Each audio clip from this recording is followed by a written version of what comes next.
My daughter and her husband cut me off for 12 years. They never let me see my grandchildren. Then they found out I bought a $6 million mansion in Buckhead. The very next day, they showed up at my gate with 10 designer suitcases. Dad opened the gate. "We lost our house, and we are moving in," she said.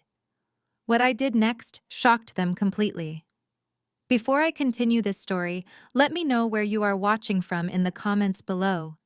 Hit like and subscribe if you have ever had to stand up to toxic family members who only value your bank account. I am Harrison Vaughn. I am 62 years old, and I built my logistics empire from nothing. Every morning, I wake up at 5 and enjoy the profound peace that comes from knowing my life is entirely under my control. My home in Buckhead, Atlanta, is my sanctuary. It is a sprawling estate of stone and glass, surrounded by manicured gardens and heavy iron gates that keep the chaos of the world outside. I poured my sweat and blood into building a life of absolute security. I survived poverty. I survived cutthroat business rivals. But the deepest wounds I survived were inflicted by my own blood. It was a Tuesday morning. The sunlight was just beginning to hit the marble countertops in my kitchen. I was standing by the island sipping my first cup of black coffee. The house was perfectly silent. I loved that silence. Then the sharp chime of the security intercom shattered the peace. I frowned, setting my mug down. I was not expecting any deliveries. I walked over to the security panel mounted on the wall. The screen flickered to life, displaying the high-definition feed from the front gate camera. My heart stopped beating for a fraction of a second. I leaned closer to the monitor, refusing to believe my own eyes. Standing at the perimeter of my property was Aaliyah, my daughter. I had not seen her face in person for 12 long years. She looked older, of course, but she still carried herself with that familiar aura of unearned entitlement. Her posture was rigid, her chin tilted up as if she owned the very ground she was standing on. Beside her stood Preston, her husband. He was staring directly into the camera lens with a smug, confident smile plastered across his face. Surrounding them on the pristine driveway was a barricade of luggage. I counted 10 matching Louis Vuitton suitcases stacked next to their luxury SUV. They had not come for a brief visit. They had packed up their entire lives. Behind them in the back seat of the vehicle, I could just barely make out the silhouettes of 2 children. My grandchildren, Leo and Mia. Children I had never been allowed to hold or speak to because of the brutal wall Aaliyah and Preston had built between us. Now they were parked at my doorstep, waiting for me to simply open the doors. The intercom chimed again, louder this time. I pressed the audio button, letting the silence stretch for a moment before speaking. "Yes," I said, my voice flat and devoid of any emotion. I refused to give them the satisfaction of hearing my shock. "Dad, open the gate," Aaliyah commanded through the speaker. There was no hesitation in her voice. There was no apology for 12 years of silence. There was no guilt for keeping my grandchildren away from me. Her tone was sharp and demanding, exactly as it had been when she was a spoiled teenager throwing tantrums. "We lost our house. The bank took it. You have 8 bedrooms in there, so we are moving in. Let us through." I stood frozen, staring at the digital display. The sheer audacity of her demand was staggering. She did not ask for permission. She did not request help. She simply expected me to surrender my sanctuary to her because she deemed it necessary. 12 years ago, they had screamed that I was dead to them. They had vanished from my life completely. But the moment an article was published highlighting my new wealth, they magically found their way back to my doorstep. Preston leaned closer to the intercom camera. "Come on, Harrison," he chimed in, his voice dripping with forced familiarity. "Do not leave your family out here in the cold. We know you have plenty of room for us. The kids are tired." My knuckles turned perfectly white as I tightly gripped the edge of the security panel. A normal father might have rushed to unlatch the iron gates and pull his family into a tearful embrace. But I was not a normal father anymore. They had murdered that version of me a long time ago. What stood in my kitchen now was a businessman who understood leverage and the cold, hard reality of human greed. They were not here for any kind of meaningful reconciliation. They were just here to feed off my hard work. They viewed me as a human bank account, a convenient safety net to catch them after their own reckless choices caught up with them. They thought I was a soft aging man who would roll over and accept their disrespect just to have a relationship with my grandchildren. My finger hovered slowly over the gate release button. The logical choice was to turn the intercom off and call the police to remove them for trespassing immediately. That would be the easiest and most sensible route to take. But looking at Preston arrogantly smiling and Aaliyah glaring, a different plan began to formulate in my mind. A plan that required immense patience and absolute ruthlessness. If I turned them away, they would just find another way to manipulate the situation. If I let them in, I could completely control the board from the inside. I pressed the green button. The heavy iron gates began to swing open. As the heavy iron gates parted with a low mechanical hum, I watched their luxury vehicle inch its way up my long circular driveway. The gravel crunched beneath their tires, echoing through the quiet morning air. Every slow rotation of those wheels dragged me backward in time, forcing me to relive a moment I had spent more than a decade trying to bury. The anger I felt was not a hot, explosive rage. It was a cold, calculating glacier that had been freezing over my heart for 12 long years. I stood perfectly still, behind the tinted glass of my front window, letting the memories wash over me completely. 12 years ago, we were not standing in a multi-million-dollar mansion.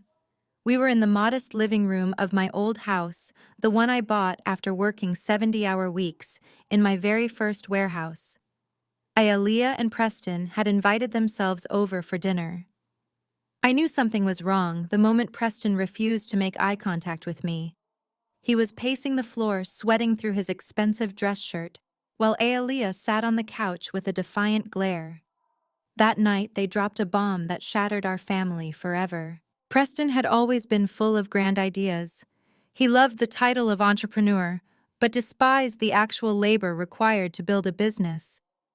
He had convinced a group of investors and several banks to fund a technology startup that was supposed to revolutionize supply chain management. He used my name and my industry reputation to gain their trust. But there was no software. There was no product. He had taken $300,000 of their money and blown it on luxury cars, high-end office spaces, and lavish networking parties to make himself look important. When the creditors finally came knocking, the illusion collapsed. He was facing total financial ruin and potential legal action. They sat in my living room demanding that I write a check to clear his massive debt. Preston did not ask for a loan. He did not offer an apology. He simply handed me a folder with the account numbers and told me to take care of it to protect the family name. I looked at the man my daughter had chosen to marry. I saw a coward who wanted to use my life savings as a shield for his own incompetence. I told him no. I told him I did not build a logistics empire by throwing my hard-earned cash into a bonfire of his mistakes. The rejection was unacceptable to them. Aaliyah sprang from the couch like she had been physically struck, her face contorted with a vicious entitlement I could barely recognize. She grabbed a half-full glass of red wine from the coffee table and hurled it directly at the wall behind my head. I can still hear the shattering glass. I can still see the dark liquid dripping down the cream-colored wallpaper, looking like a fresh open wound. She screamed at the top of her lungs, calling me a selfish, greedy old man who cared more about bank accounts than his own flesh and blood. I tried to reason with her. I tried to explain that enabling a fraud would only destroy us all. But she was too far gone, blinded by her loyalty to a man who only used her for my shadow. She pointed a trembling finger right at my chest. She told me I was dead to her. She swore on her life that I would never hear from her again. And the final blow, the one that actually brought me to my knees, was her promise about the future. She looked me dead in the eyes and vowed that I would never meet the children she was planning to have. She promised that my grandchildren would grow up entirely unaware of my existence. Then they walked out, leaving me alone with the broken glass and a silence that would stretch on for over 4,000 days. For 12 years they kept that brutal promise. I never received a single phone call, not a text message, not a holiday card. When Leo was born, I found out through a mutual acquaintance. When Mia arrived a few years later, I only saw a blurry photo posted on a public social media page. I spent years waking up in the middle of the night, wondering what my grandchildren sounded like, wondering if they had my eyes or my smile. The grief nearly consumed me during those first few years. I hired private investigators just to make sure they were safe, but I never reached out. I respected the boundary they drew with a sledgehammer. Over time, the pain calcified. The agonizing grief hardened into an impenetrable armor of discipline and focus. I poured every ounce of my energy into my business. I expanded my warehouses across the entire East Coast. I negotiated massive contracts. I turned my modest logistics company into an unstoppable empire. I built a fortress of wealth and success where their absence could no longer hurt me. I learned to live with the ghost of a daughter who chose a con artist over her own father. That absolute silence remained unbroken until exactly 3 weeks ago. That was when a prominent business magazine published a massive feature on the most successful self-made tycoons in the country. My face was plastered across a full-page spread. The article detailed the rapid expansion of my company and provided a very conservative estimate of my net worth, sitting at roughly $500 million. They highlighted my recent purchase of this very mansion in Buckhead. Suddenly, the 12-year grudge evaporated. The moment they realized I was not just comfortable, but extraordinarily wealthy, the vow to never speak to me again was conveniently forgotten. They did not come back out of remorse. They did not come back because they realized children need their grandfather. They came back because they smelled blood in the water and wanted a piece of the kill. They saw a $6 million estate and decided it was their rightful inheritance. I snapped back to reality as the heavy tires of their vehicle crunched to a halt on the pristine driveway just outside my front doors. I watched through the window as Preston stepped out first, stretching his arms and looking up at my home with greedy, evaluating eyes. Aaliyah emerged next, barking orders at the exhausted-looking children in the back seat. They had no idea who they were dealing with.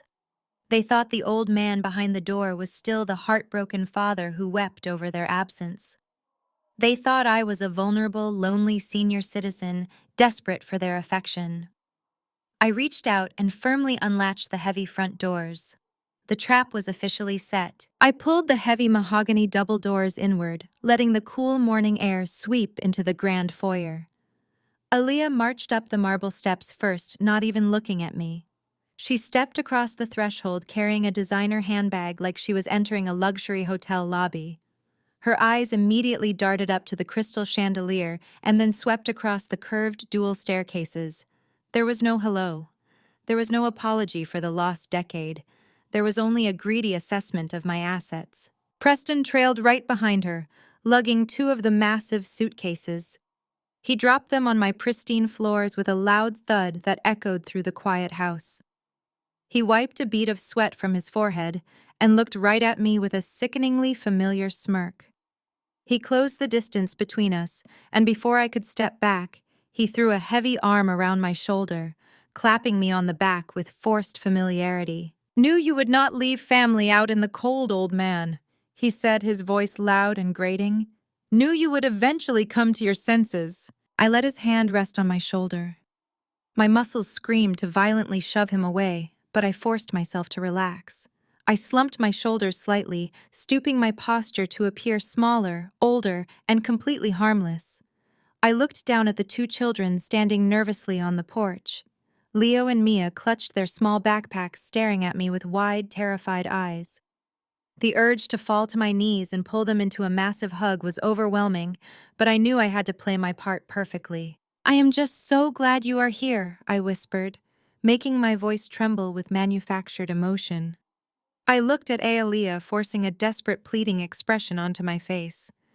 "It has been so long, Aaliyah. I have missed you all so terribly. I am just an old man sitting in this big, empty house all by himself." Aaliyah barely glanced at me. She waved her hand dismissively as if swatting away a fly. Yeah, well, we are here now, Dad, so let us not get overly emotional, she said coldly. The bank locked us out yesterday and we spent the night in a terrible motel. The kids are exhausted and I have a massive headache. We need to get settled immediately. She did not introduce the children. She did not encourage them to hug their grandfather. She just treated them like props in her grand tragedy. I kept my head bowed, nodding eagerly, like a desperate dog happy for scraps. Of course, I muttered softly. Whatever you need. My staff can bring up the rest of the bags and we can get you some hot food. Preston unbuttoned his jacket and began pacing the length of the grand foyer, peering into the formal dining room and the library. Quite the upgrade from the old warehouse days, Harrison, he noted, running his hand along a mahogany side table. This place is massive. Definitely big enough for all of us to spread out. Where is the master suite? I pointed toward the top of the right staircase. It occupies the entire east wing on the second floor, I explained, keeping my voice incredibly mild. It has its own balcony overlooking the lake and a private sitting room. Preston looked at Aaliyah and they shared a silent, greedy conversation through their eyes. Perfect, Preston announced, turning back to me with absolute arrogance. We will take that one. The kids can take whichever rooms are down the hall from us. Aaliyah needs plenty of space for her wardrobe, and quite frankly, after the week we have had, we need the comfort. You do not mind taking one of the guest rooms, right, old man? The sheer audacity of a broke, unemployed con artist walking into my home and demanding my personal sanctuary was enough to make my blood boil. He was attempting to establish dominance, immediately trying to prove that he was the new master of the house and that I was just a relic waiting to die. Any trace of real love I had left for my daughter evaporated in that very second.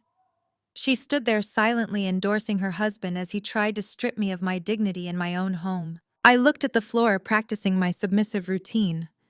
I let out a long, defeated sigh. No, Preston, I said quietly. I do not mind at all. It is just too much space for me anyway. I will have the housekeeper move my things into the smaller bedroom on the first floor. I just want my family under my roof again. Whatever makes you comfortable. Aaliyah finally smiled. It was not a smile of gratitude. It was a smile of pure, arrogant victory. Glad you understand, Dad, she said, walking past me toward the staircase. Tell the staff to be careful with my bags. Some of those items are vintage. I stood at the bottom of the stairs and watched the two of them ascend, going up into my sanctuary, like conquering invaders. Preston threw his arm around Aaliyah's waist, whispering something into her ear that made her laugh. They completely ignored Leo and Mia, who were still standing near the front door, looking lost and confused. I gently smiled at my grandchildren and told them the kitchen was fully stocked with snacks if they were hungry. Leo grabbed his sister's hand and cautiously walked past me, keeping his distance just like his father had taught him to do. Once the hallway was clear and the sound of Preston and Aaliyah issuing orders to my staff echoed from the second floor, I turned away. My hunched posture instantly vanished. My shoulders snapped back into their broad, rigid alignment. My trembling hands balled into solid fists of pure iron. I walked down the long corridor toward the west wing, moving with absolute silent purpose, until I reached the heavy oak door of my private study. I stepped inside the dark wood-paneled room and quietly pulled the door shut behind me. The heavy deadbolt clicked into place with a satisfying metallic snap, securing me in total isolation. The pathetic, lonely old man routine melted off my face completely. I walked over to my massive mahogany desk and stared at the live security feeds glowing on my monitors. I watched Preston carelessly toss his shoes onto my expensive rugs. I watched Aaliyah sprawling across my custom bed, acting as if she had earned every single thread of those silk sheets. I stared at the screens for a long time, watching these absolute parasites contaminate the quiet fortress I had built for myself. Every muscle in my jaw clenched as I witnessed their unchecked arrogance, but then slowly the tension began to bleed out of my face. My lips curled upward. I smiled in the empty room. It was a chilling, predatory smile that reached all the way to my cold eyes. They truly believed they had won. They genuinely thought they had successfully conquered the old fool. and manipulated their way into a life of endless luxury. But they had no idea that they had just willingly locked themselves inside a heavily fortified cage. The game had finally begun. See my grandchildren. I wanted to see if there was any innocent part of my family left untouched by their parents' greed. The patio doors were open, letting in the warm Georgia breeze. I stepped out onto the stone terrace holding two small wooden puzzle boxes I had kept in my study for years, hoping one day I would have the chance to give them to Leo and Mia. They were sitting by the edge of the infinity pool, swinging their legs over the water. Preston was lounging on a deck chair nearby, scrolling through his phone and ignoring them completely. I walked forward slowly, putting on my best, gentle grandfather smile. My heart was beating with a strange, fragile hope. Maybe Aaliyah and Preston were monsters, but these were just children. They were my blood. I took a deep breath, ready to introduce myself properly, ready to offer them the toys and build the bridge I had been dreaming of for a decade. But as I stepped closer, my footsteps hidden by the sound of the cascading water, I heard Leo talking to his little sister. His voice was hushed, but it carried clearly across the patio. Mia had picked up a colorful pebble from the landscaping and was holding it up to the light. "Drop that!" Leo snapped, his voice sounding exactly like a miniature version of Preston. "Do not touch anything here, Mia." "Why not?" Mia asked, her small voice trembling. "It is just a rock. Is the old man going to yell at us?" Leo looked around nervously, then leaned in close to his sister. "Dad told me we have to be careful around him. Dad said the old man is crazy and that he stole all of our money. That is why we do not have our house anymore. Dad said we just have to pretend to be nice to him until he dies, and then we get to keep this whole giant house and everything in it." I froze, holding the two wooden puzzle boxes in my hands. The fragile hope in my chest shattered instantly, replaced by a sudden suffocating darkness. I listened as my 10-year-old grandson repeated the poisonous lies his father had drilled into his brain. "He is a bad man," Leo continued, his tone filled with absolute conviction. "Mom said he is greedy and selfish and that he deserves to be sick. We just have to wait a little while longer and then all his money belongs to us. Mom promised we can even buy a pony when he is gone." The blood ran completely cold in my veins. The wooden puzzle boxes felt like lead weights in my hands. They did not just view me as a bank account. They were actively anticipating my death, and they were using my own grandchildren as weapons in their twisted waiting game. They had poisoned these children, turning them into little scavengers waiting for a corpse. The sheer level of manipulation was beyond anything I had imagined. My sadness vanished completely.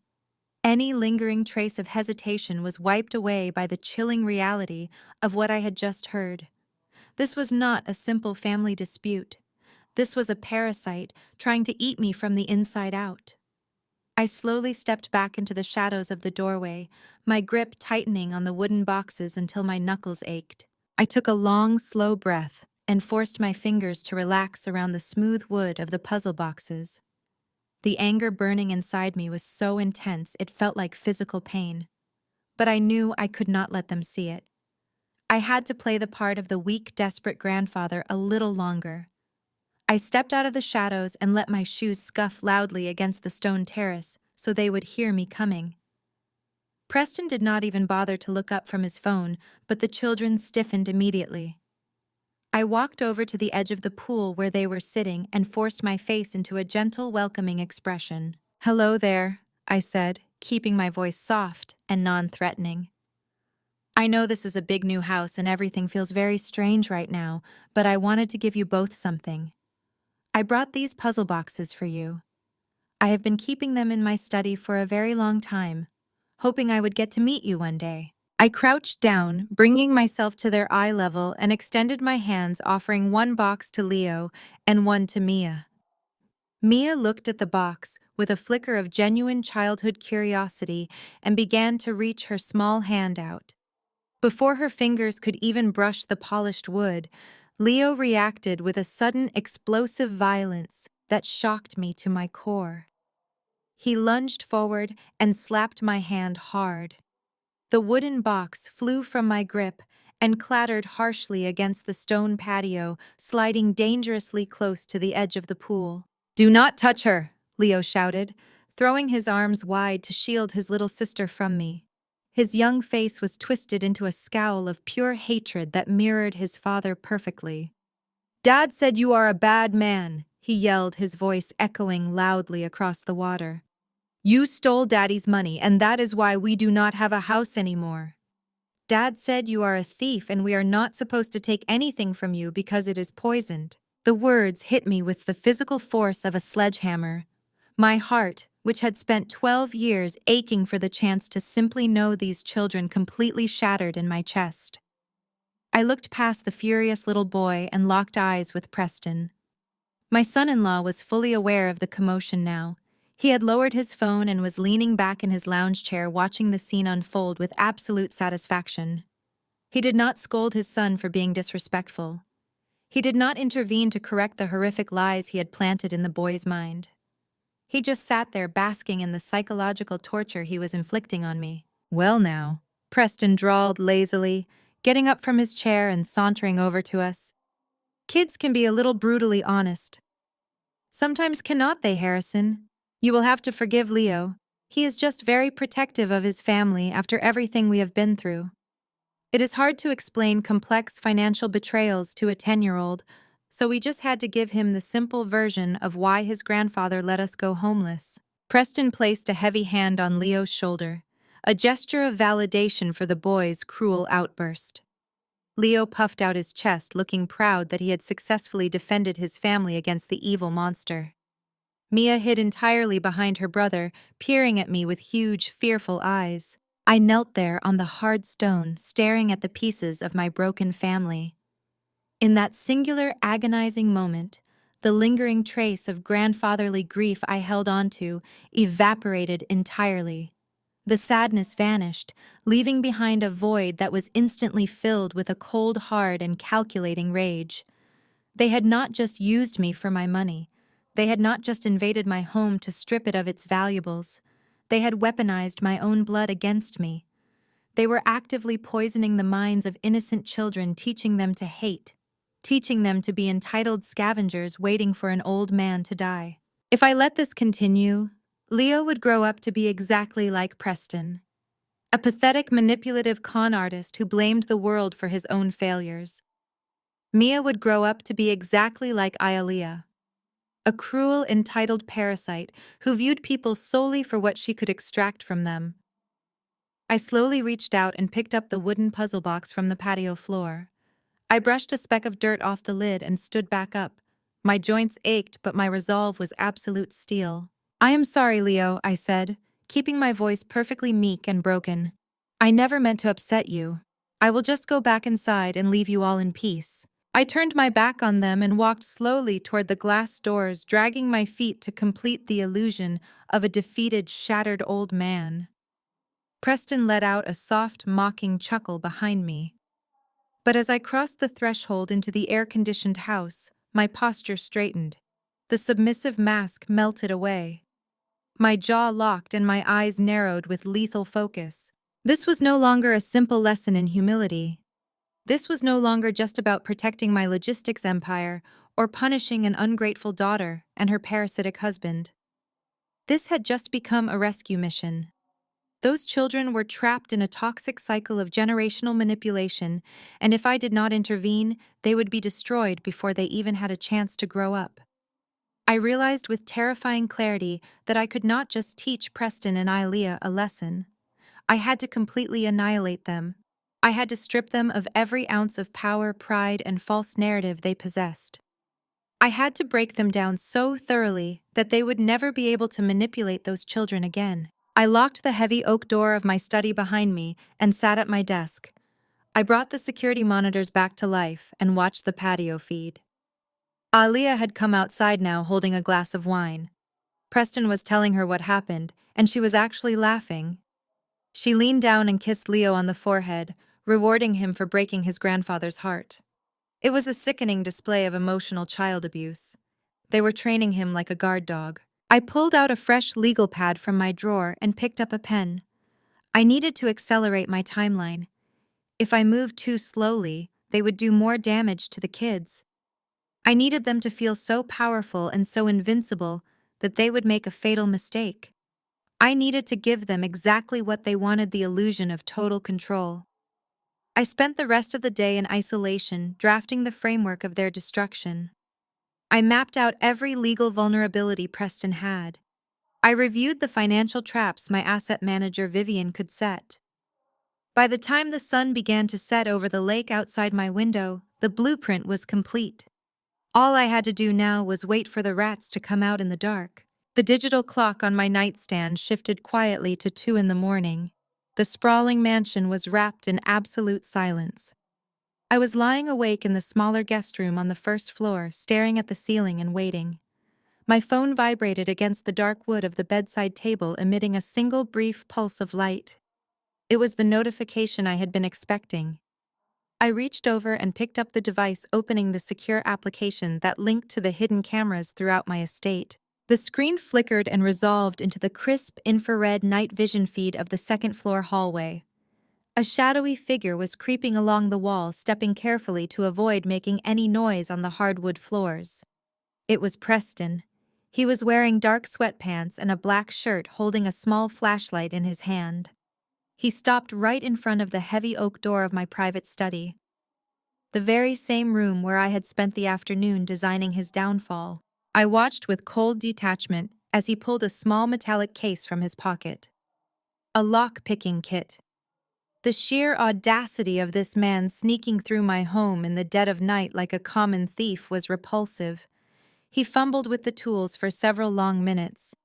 His hands were clumsy and impatient, but eventually the heavy deadbolt gave way with a soft mechanical click. Preston pushed the door open and slipped inside, shutting it silently behind him. I switched the camera feed on my phone to the primary camera, hidden inside the smoke detector of the study. The view gave me a perfect high-angle perspective of the entire room. Preston swept the thin beam of his flashlight across the walls, lingering briefly on my safe before moving directly toward my massive mahogany desk. He bypassed the locked safe, completely proving that he was looking for something easier to steal. He wanted information. He slid behind my desk and began pulling at the drawers. I had purposely left the main filing cabinet unlocked. It was the first piece of bait I had laid out for him. Preston opened the heavy drawer and began leafing through the meticulously organized folders. He found exactly what I wanted him to find: copies of my previous tax returns, corporate asset summaries, and offshore bank statements. They were all completely authentic looking, but heavily curated by my asset manager Vivian, to ensure they revealed nothing of true strategic value. Preston pulled out his smartphone and started snapping pictures as fast as he could. The flash illuminated his face in brief, harsh bursts of white light. His eyes were wide with feverish greed as he scanned the massive numbers printed on the ledgers. He was salivating over wealth he had never earned and could never comprehend. He photographed page after page, building a digital catalog of my supposed vulnerabilities. But the financial documents were just the appetizer. The real trap was waiting in the bottom right drawer. I watched closely as Preston finally finished with the bank statements and yanked the lowest drawer open. There, sitting alone in the empty space, was a thick manila folder stamped with bold red letters reading "Strictly Confidential Medical Records." The hands of Preston actually shook as he picked it up. He placed the flashlight between his teeth to free up both hands and opened the file on the desk. I had spent a significant amount of money having Vivian procure those documents from a highly discreet private medical consultant. The paperwork looked absolutely flawless, complete with official clinic letterheads and intricate neurological charts. The medical report detailed the tragic and rapid decline of my mental faculties. It described severe memory lapses, sudden bouts of confusion, and an official preliminary diagnosis of aggressive early-onset dementia. It noted that within a matter of months, the patient would completely lose the capacity to manage his own financial and personal affairs. I watched the live feed as Preston read the fake diagnosis. He did not show a single ounce of empathy. There was no shock, no sadness, no hesitation. Instead, a huge, twisted smile spread across his face. He actually let out a quiet, breathless laugh of pure victory. He took his phone and carefully photographed every single page of the medical report, making sure the diagnosis and the signature of the doctor were perfectly legible. He believed he had just found the Holy Grail. He believed he had found the ultimate weapon to bypass my will and seize control of my life while I was still breathing. He closed the folder and put it exactly where he found it, carefully shutting the desk drawers to hide his tracks. Then he pulled the flashlight from his mouth and immediately dialed a number on his phone. It was 2 in the morning, but Preston was too excited to wait for sunrise. I tapped the audio button on my security app, activating the hidden microphone located just under the lip of the desk. The sound of a ringing phone echoed softly through the small speaker in my hand. After a few seconds, a groggy male voice answered on the other end. Preston kept his voice to a harsh, excited whisper, pacing back and forth across my Persian rug. "Wake up, Marty!" Preston hissed into the receiver. "I do not care what time it is, you need to listen to me right now. I just found the jackpot." The voice on the other end grumbled something unintelligible, but Preston cut him off. "The old man is losing his mind," Preston said, his voice shaking with dark adrenaline. "I am standing in his office right now, and I am looking at his private medical records. He has severe dementia, Marty. The doctor says he is going to lose his capacity to manage his estate in a matter of months. He is a sitting duck." There was a pause as the shady lawyer on the other end fully woke up to the implications of this news. "I need you to get the guardianship papers ready immediately," Preston ordered, pacing faster now. "Do whatever you have to do to fast-track the process. We can use this medical report to prove he is entirely unfit to control his companies or his bank accounts.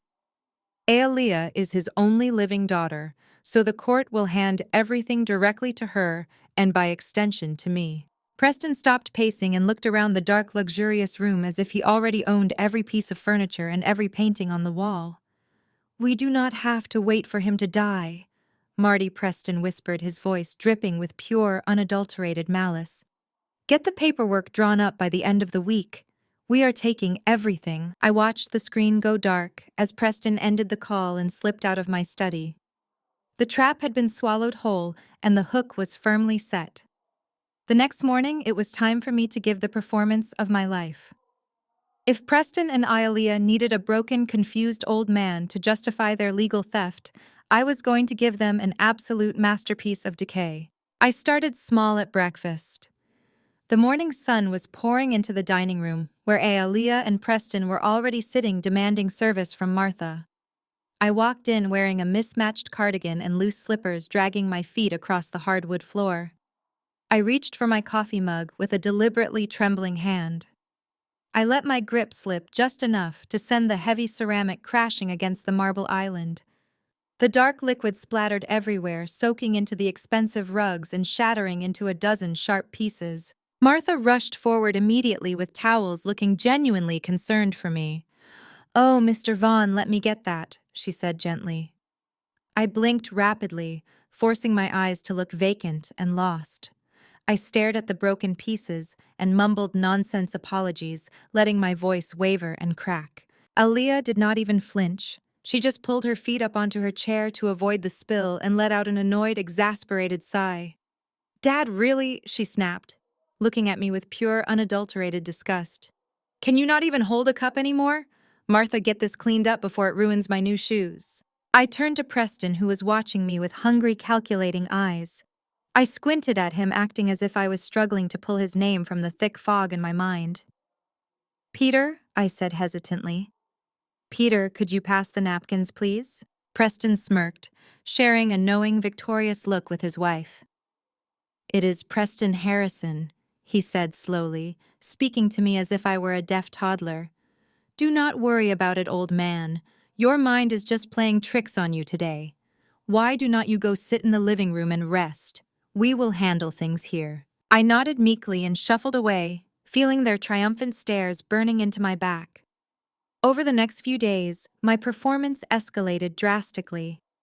I would wander the halls aimlessly, stopping to stare blankly at paintings I had bought decades ago. I would ask Asalia what time her mother was coming home, deliberately forgetting that my wife had passed away 10 years prior. Every time I fumbled, every time I looked weak, they grew more emboldened. Their false politeness completely vanished. They no longer saw me as a person. They saw me as an obstacle that was conveniently clearing itself out of their path. They even used my acting to scare Leo and Mia, pulling the children away from me and whispering that the old man was crazy and dangerous to be around. The true depth of Leah's cruelty became apparent on the fourth day of my performance. I was walking past the master suite, the room they had stolen from me, when I noticed the door was slightly ajar. I paused in the hallway, listening to the sound of upbeat music playing inside. I pushed the door open just a fraction of an inch to look. Aaliyah was standing in front of the full-length vanity mirror. She had raided my private safe that Preston must have managed to crack open. Spread across the vanity were velvet boxes holding my late wife's most precious jewelry. The pieces I had kept locked away because the memory of her wearing them was too painful to bear. Aaliyah was clipping a heavy diamond and sapphire necklace around her neck, turning side to side to admire her reflection. She had already slipped my wife's vintage pearl rings onto her fingers. Preston was lounging on my bed watching her with an approving, lazy grin. "How does this look?" "Preston," Ya asked, admiring herself in the mirror. "I think the sapphires really bring out my eyes. It is a shame the old man kept these locked in the dark for so long. What a waste of perfectly good capital." "They look better on you anyway," Preston replied, tossing a silk pillow casually to the floor. "Besides, he will not even remember they exist by next week. The lawyer says we just need him to sign a few more standard forms, and then we can liquidate the whole collection." Ayalea let out a cold, sharp laugh. "Good," she said, adjusting the diamonds against her collarbone. "I never liked his taste anyway. Once we have the conservatorship, I am selling this entire estate and moving us to a modern penthouse. I cannot stand the smell of old people. It is depressing just looking at him wander around like a lost zombie." I stood outside the door, my chest tightening with an agonizing mix of sorrow and rage. That necklace was the last gift I had ever given my wife before the cancer took her. It was a symbol of our lifetime of hard work and unconditional love. And my own daughter was wearing it like a cheap costume, casually discussing my mental decay as if it were the best news she had ever received. I swallowed the bile rising in my throat. I forced myself to turn away and shuffle back down the hall, enduring the profound humiliation. I had to swallow my pride. I had to let them believe they were invincible because absolute arrogance always breeds fatal carelessness. That evening, the house was quiet again. I was sitting in my favorite armchair in the living room, playing the part of the tired, decaying elder, staring blankly at the muted television. Aaliyah walked into the room carrying a steaming mug on a small ceramic saucer. She had a strange, tight smile on her face that made my survival instincts flare instantly. "Here you go, Dad," she said, her voice dripping with artificial sweetness. She set the mug down on the end table beside me. "I noticed you have been so restless lately, wandering the halls and dropping things. You need your rest. I made you some chamomile tea. Drink it all while it is hot. It will help you sleep through the night." She stood there waiting, watching me with an intensity that made the skin on my arms crawl. I gave her a vacant, trembling smile and reached for the mug with both hands, acting as if it were incredibly heavy. "Thank you, sweetheart," I murmured, acting deeply grateful for the attention. "You are so good to your old father." She did not respond, just crossed her arms and waited. I brought the mug to my lips and took a small, slow sip. The warmth of the chamomile hit my tongue, but beneath the soothing floral notes there was something else. A strange, sharp, metallic bitterness that coated the roof of my mouth and burned the back of my throat. It was a chemical taste entirely foreign to the natural tea. My heart slammed violently against my ribs. I did not swallow. I let the liquid rest in my cheeks, lowering the mug back to the table with shaking hands. That is very good, Aaliyah, I whispered, letting my eyes droop slightly to feign exhaustion. I think I will drink it slowly while I watch the news. Make sure you finish it, she commanded, turning on her heel and walking out of the room.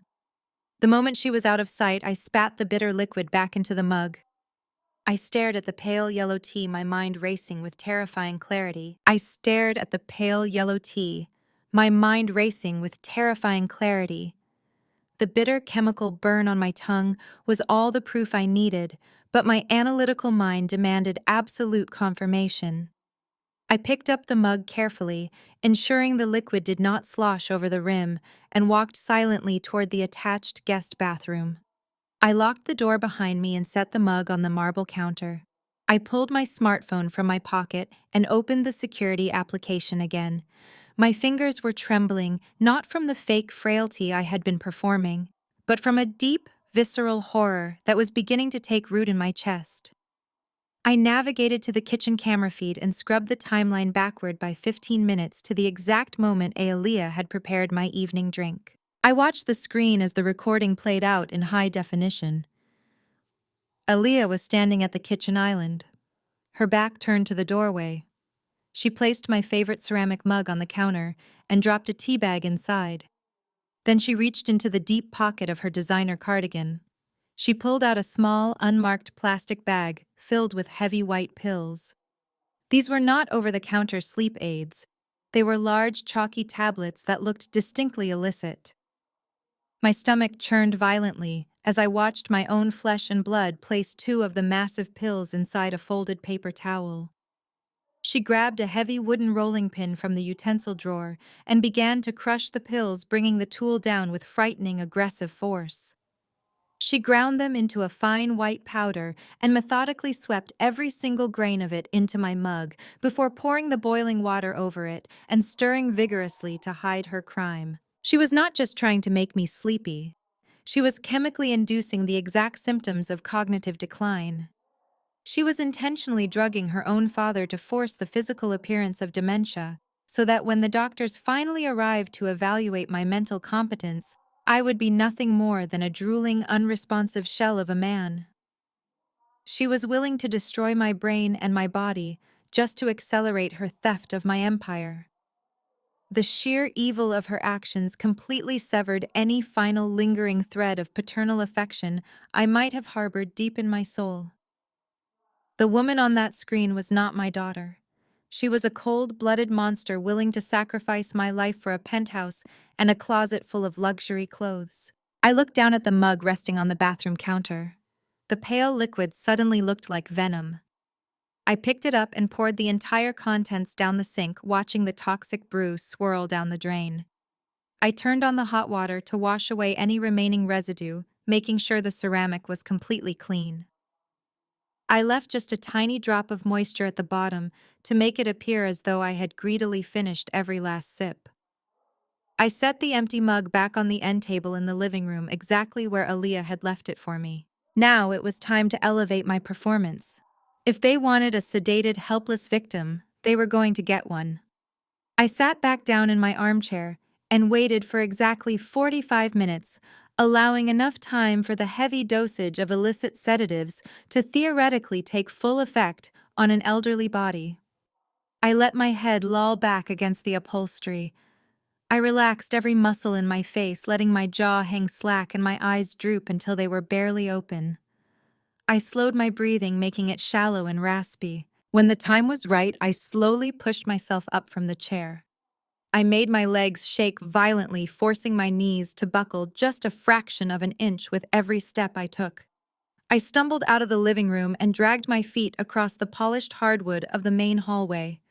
I let my left shoulder scrape heavily against the wall, using it for support as I blindly navigated toward the grand foyer. I groaned softly, letting a string of incoherent, mumbled words spill from my lips. I looked exactly like a man who had completely lost his grip on reality, hovering dangerously close to the edge of unconsciousness. I heard the heavy footsteps before I saw him. Preston was walking down the sweeping staircase dressed in his usual expensive leisure wear. He stopped halfway down the steps the moment he laid eyes on me. I paused my shuffling, and looked up at him through half-closed vacant eyes. I let my head sway unsteadily on my neck and offered him a slow, drooling, confused smile. Preston did not ask if I was okay. He did not rush down the stairs to help his ailing father-in-law keep his balance. Instead, he stood perfectly still on the carpeted steps, studying my broken posture with the intense predatory focus of a vulture circling a dying animal. He looked at my dragging feet, my slack jaw, and my completely unfocused eyes. The realization washed over his arrogant face in a brilliant flash of greedy delight. He knew exactly what Aelia had given me, and he could see that the heavy drugs had completely obliterated my senses. This was the moment he had been waiting for since he broke into my study. I was completely compromised, isolated, and entirely at his mercy. I let out another pathetic groan and stumbled forward, nearly collapsing onto the bottom step of the staircase. I clutched the wooden banister with weak, trembling fingers, pretending that I could not remember where my bedroom was, or even who I was. Preston slowly descended the final few steps, until he was standing directly over me. The smirk on his face was so wide it looked painful. He reached into the inner pocket of his jacket, and his fingers wrapped around a thick, folded stack of crisp legal papers. He pulled them out and looked down at my helpless, sedated form. He knew that right now, in this exact moment, I would blindly sign my own death warrant without ever realizing what I was doing. The perfect time to strike had finally arrived. Preston stepped off the final stair and stood directly in front of me, his expensive leather shoes practically touching my trembling slippers. He leaned down, invading my personal space, his cologne thick and suffocating in the quiet hallway. He looked me over with absolute disdain mixed with an electric buzzing excitement. The trap had aligned perfectly for him, or so he believed. "Harrison, my man," Preston said, his voice adopting a sickeningly fake tone of gentle concern that made my skin crawl. "You look terrible, old man. You really need to get some rest." Aelia was right, your mind is just slipping away faster than we thought. I let out a confused, gurgling breath, letting my head loll to the side.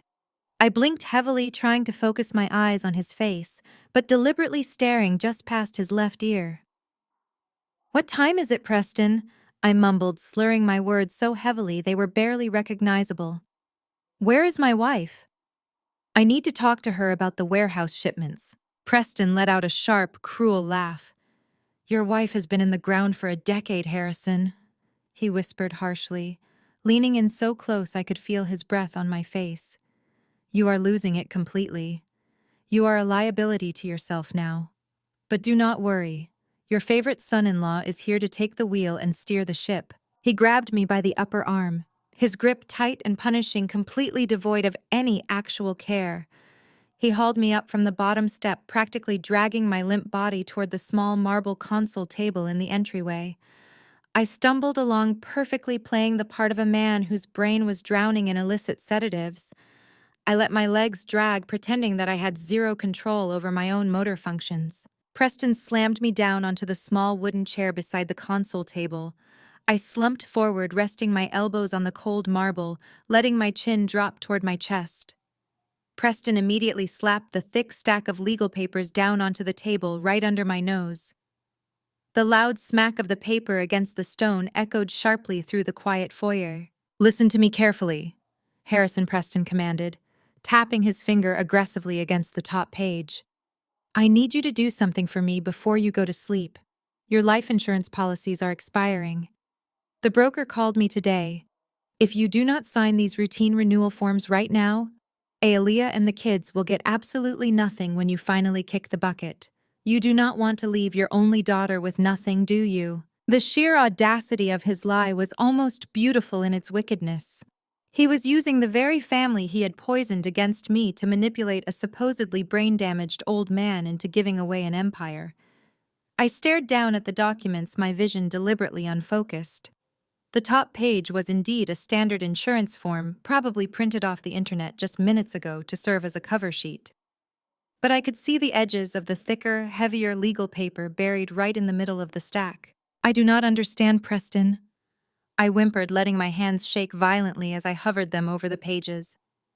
"Insurance. I pay my premiums. My accountant takes care of this. Where is my accountant? Call him right now. Preston gritted his teeth, losing the last shred of his fake patience. He slammed his hand flat against the table, making me jump in my seat. Your accountant is not here, old man, he hissed angrily. You fired him, remember? Your mind is gone. You are making mistakes left and right, and I am trying to save your ungrateful family from financial ruin.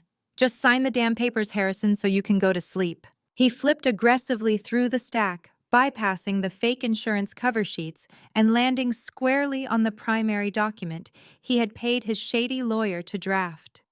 Even through my half-closed eyes, I could clearly read the bold black text at the top of the page, General Durable Power of Attorney. It was a comprehensive, sweeping legal instrument. A few swift signatures and Preston would have absolute total control over my $500 million logistics empire. He would have the power to liquidate my warehouses, empty my offshore accounts, and sell the very mansion we were standing in. Sign right here where the sticky note is, Preston demanded, pointing a trembling, greedy finger at the dotted line at the bottom of the page. He reached into his jacket pocket to pull out a pen, but I weakly raised my shaking hand to stop him. No, I mumbled, coughing a raspy, pathetic cough. I use my own pen. I always use my own pen for contracts. It is bad luck otherwise. My wife gave me a pen. Preston rolled his eyes, letting out a loud groan of frustration. Fine, whatever. Just hurry up and use it before you pass out and drool all over the legal documents. I reached into the inner pocket of my loose cardigan. My fingers wrapped around a sleek, heavy metallic pen. I pulled it out, my hand violently shaking as I brought the tip down to the expensive legal paper. Preston was leaning over me now, practically breathing down my neck, his eyes wide and feverish with anticipation. He was vibrating with a greedy, euphoric energy, watching his entire life change with every stroke of the pen. I let my hand tremble heavily as I pressed the nib against the dotted line. I dragged the pen across the page intentionally, making my signature look jagged, uneven, and entirely consistent with a man suffering from severe neurological decline and heavy sedation.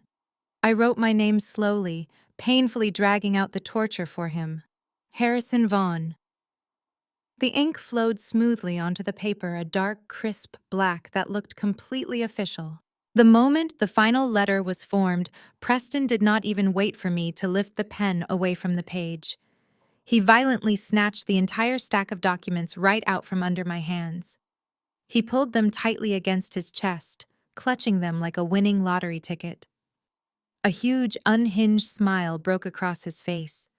His eyes were wild, dancing with the vision of endless wealth and unearned power. He looked down at me, his expression morphing into pure, unfiltered contempt. Thank you for your cooperation, Harrison, he whispered mockingly. You can go back to being a useless vegetable now. I will take it from here. He turned on his heel and marched back up the grand staircase, practically sprinting toward the master suite to show Aelia their grand victory. I sat alone at the marble table in the quiet foyer, listening to his footsteps fade away. My shaking hands instantly stopped trembling. My stooped posture straightened completely. My unfocused eyes sharpened, turning as cold and clear as cut glass.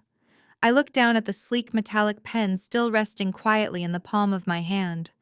Preston was absolutely vibrating with greedy joy, certain he had just stolen an empire. But in his arrogant rush to conquer, he had failed to notice the specific pen I had insisted on using. The trap had just snapped shut right on his neck. I sat alone in the dim foyer, looking at the smooth metallic surface of the pen resting in the palm of my hand. To understand the absolute perfection of the trap that had just snapped shut around Preston's neck, you would have to go back exactly 24 hours. I was not a helpless old man losing his mind to dementia. I was a logistics mogul who had spent decades anticipating the moves of ruthless competitors. When I realized that my own daughter and her husband were actively trying to poison me and steal my estate, I knew I had to act with overwhelming precision. 24 hours earlier, I was sitting in a soundproof glass conference room on the 40th floor of a downtown Atlanta skyscraper. Across the polished granite table sat Vivian Thorne. Vivian was my primary asset manager and chief legal counsel. She was a ruthless, brilliant strategist who protected my empire with the viciousness of a starving wolf. I had been her very first major corporate client when she started her firm, and her loyalty to me was absolute. I had called her the moment I discovered the fake medical records and the illicit sedatives. Vivian did not offer me any empty sympathy regarding my family. She offered me weapons. She reached into her tailored blazer and slid a sleek silver pen across the cold granite table. It looked completely ordinary, just like any expensive writing instrument a corporate executive might carry. But Vivian explained that the ink inside the cartridge was a highly specialized chemical compound, often utilized in high-level corporate espionage and classified operations. When applied to paper, the ink was a dark, crisp black. It looked identical to standard ballpoint ink, but the chemical structure was highly unstable when exposed to oxygen. After exactly 24 hours, the ink would begin to rapidly evaporate. It would not leave a smudge. It would not leave a stain or a faded watermark. It would vanish entirely, leaving the paper as blank as the day it was printed in the factory. I had taken the pen and smiled, but I told Vivian that simply voiding the fraudulent power of attorney was not enough. Protecting my money was only half the battle. I did not just want to stop Preston from taking my life savings. I wanted to financially bury him so deep in the ground that he would never see sunlight again. I wanted to strip him of his arrogance and bind him in chains of his own making. I opened my leather briefcase and pulled out a single sheet of heavy legal paper, sliding it across the table to Vivian. She read the document, and a slow, predatory smile spread across her sharp features. It was a personal guarantee. Vivian controlled dozens of anonymous shell companies that we used to discreetly acquire commercial real estate and logistics warehouses across the eastern seaboard. I had instructed her to draft a document stating that the signatory was personally guaranteeing a massive high-interest loan of $5 million from one of our most aggressive shadow corporations. The loan itself was completely fictitious, but the legal binding of the signature would be absolutely devastatingly real. The terms included a predatory interest rate and a clause that allowed the shell company to immediately seize any and all future assets the signatory might ever acquire. I explained my plan to Vivian, detailing exactly how I would execute the maneuver. I knew Preston was going to ambush me with the power of attorney paperwork. I had watched him through the hidden cameras preparing his little trap. I knew he would hide the devastating document inside a thick stack of fake life insurance renewals to lower my suspicions. All I had to do was access his briefcase while he was busy lounging by the infinity pool, ignoring his children. I told Vivian how I had slipped into my stolen master suite the previous afternoon. I found his cheap leather briefcase and carefully inserted the $5 million personal guarantee directly into the center of his paperwork. I aligned the margins perfectly and matched the paperweight so it blended seamlessly into the boilerplate legal jargon. The true genius of the trap lay in the specific legal formatting of the documents. In order for the power of attorney to be legally executed, Preston, as the designated agent, was required to sign an acceptance clause, acknowledging his new sweeping powers and his fiduciary responsibilities over my estate. I had formatted the documents so that the signature line for the $5 million debt was located directly below the acceptance clause. When Preston eagerly signed his name in his own permanent blue ink to accept total control of my logistics empire, he was unknowingly pressing his pen directly onto the binding agreement of the massive debt. My signature on the power of attorney, the jagged, trembling signature of an old man losing his mind, was written entirely in the disappearing ink provided by Vivian. In exactly 24 hours, my authorization would vanish into thin air, rendering the power of attorney completely null and void. It would be a blank, useless piece of paper. But Preston's signature on the personal guarantee was written in his own permanent ink. His signature would stay right there forever, locking him into a financial nightmare he could never escape. I sat in the quiet foyer, rolling the specialized pen between my fingers. As the memory of the meeting with Vivian faded, The heavy sedatives Aaliyah had tried to feed me were sitting safely down the bathroom drain. My fake dementia performance had worked flawlessly, perfectly baiting their overwhelming greed. Preston was upstairs right now in my master suite. I could faintly hear the muffled sound of upbeat music playing through the floorboards. He was probably popping a bottle of my most expensive champagne and celebrating with Aaliyah. He was undoubtedly holding that stack of documents against his chest, dancing around the bedroom, and dreaming of the luxury penthouses and exotic sports cars he was going to buy tomorrow morning. He genuinely thought he had outsmarted a dying, helpless old man. He truly believed he had successfully stolen $500 million and secured his elite status among the wealthy socialites of Atlanta. The reality was so much darker and so much more satisfying. Preston did not own a single warehouse. He did not control a single bank account or investment portfolio.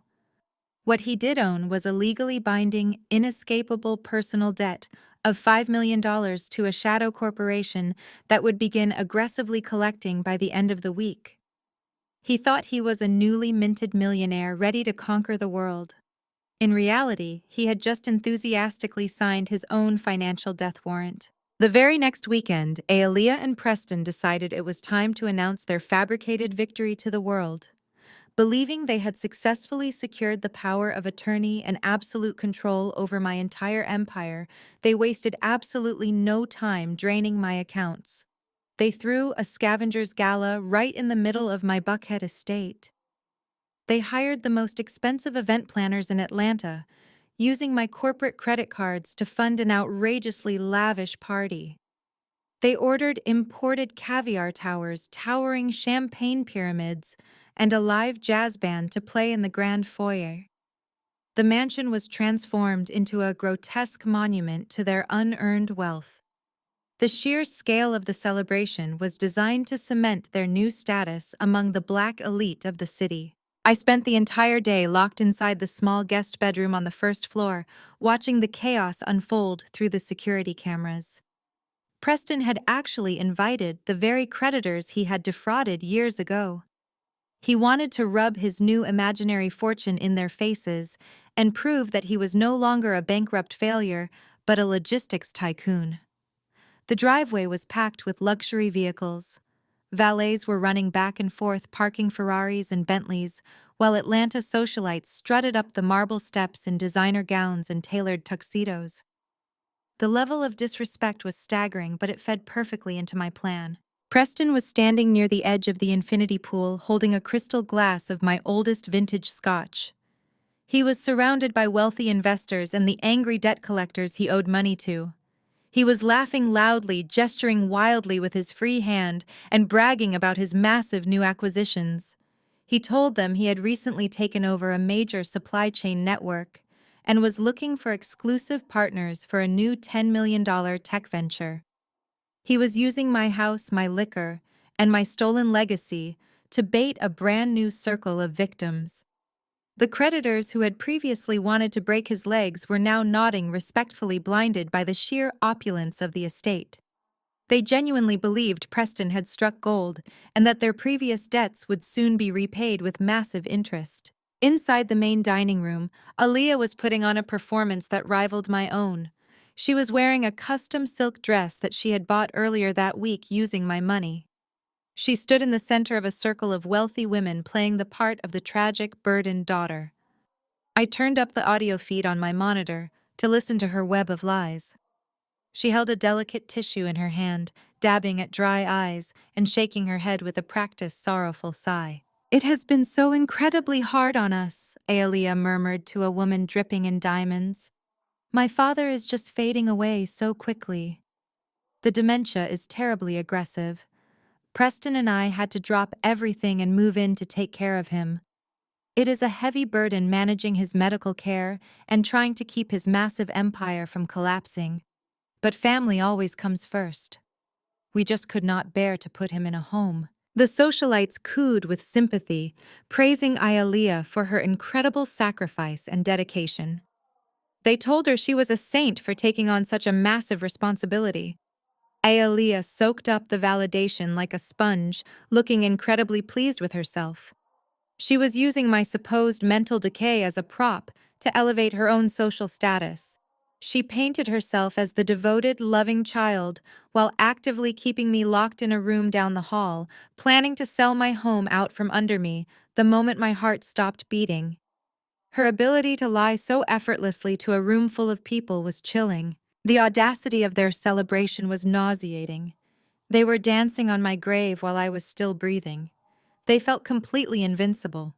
Preston had even hired extra private security to stand by the front doors, instructing them to keep the guests away from the West Wing so they would not be disturbed by the crazy old man wandering the halls. They wanted to ensure that my pathetic state did not ruin the aesthetic of their high society gala. Aaliyah had come into my room 2 hours before the party started.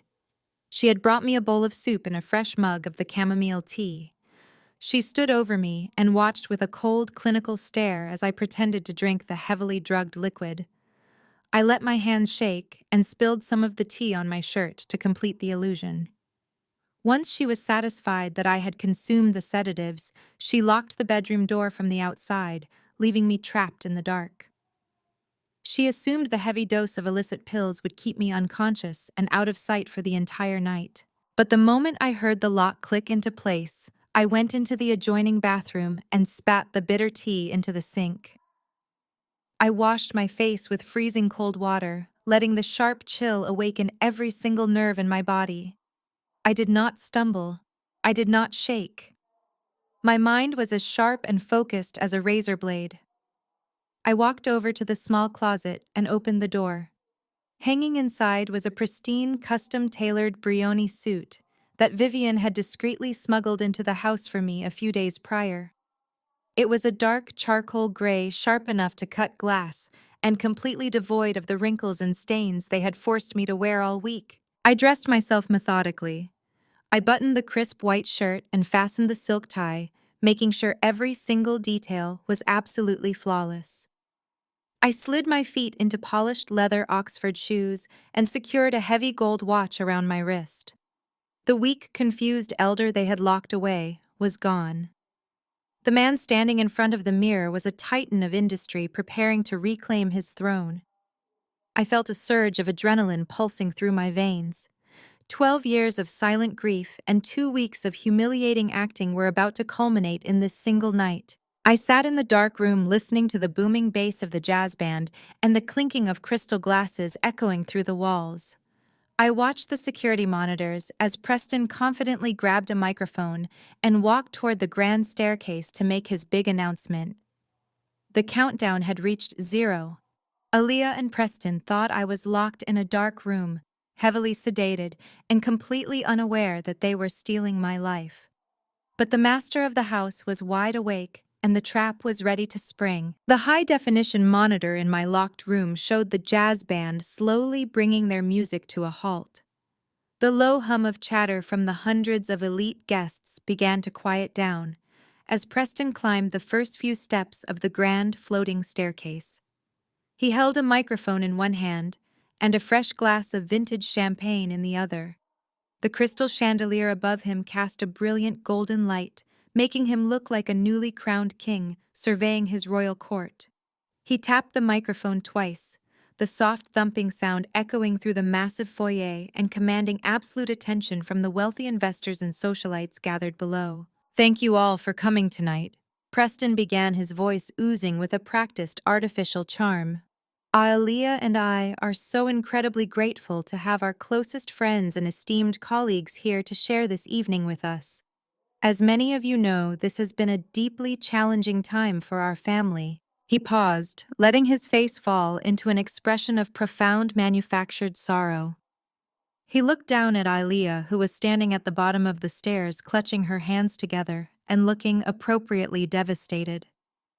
Preston let out a heavy, dramatic sigh right into the microphone, making sure every single person in the room could hear the burden he was supposedly carrying. "My father-in-law Harrison Vaughn built a remarkable legacy." Preston continued, his voice thick with fake emotion. "But unfortunately, time comes for us all, and the human mind is a fragile thing. Over the past few weeks, his cognitive health has deteriorated at a tragic and aggressive pace. The dementia has taken hold completely. It breaks my heart to say that the brilliant man who built this estate is no longer really with us. He is resting quietly in his room right now, heavily sedated and completely unaware of his surroundings. But Aaliyah and I promised him that we would not let his empire crumble. We promised we would step up and carry the heavy burden of leadership. The crowd let out a collective murmur of sympathy.